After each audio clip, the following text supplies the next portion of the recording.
இறைவன் வாழும் சீயோன் நகரமே, யாவே தங்கிய சீனாய் சிகரமே.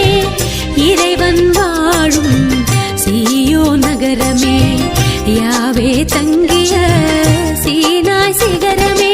அழிந்திடா பேழையே, அழகான சோலையே, விண்ணக வாசலே, மாசில்லாத கண்ணியே, ஆணவத்தை தாட்சியினால் ஆளும் ஜபமாலையே. மனசெல்லாம் மெல்ல மெல்ல மரியே உன் பேரை சொல்ல, அகமே அகமே அருள் நிறையுதம்மா.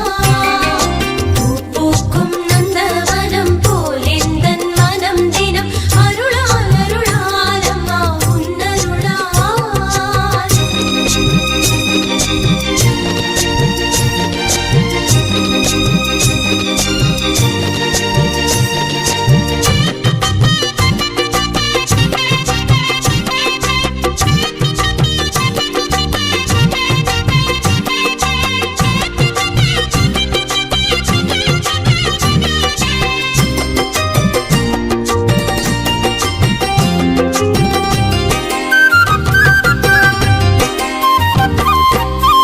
இறைவன்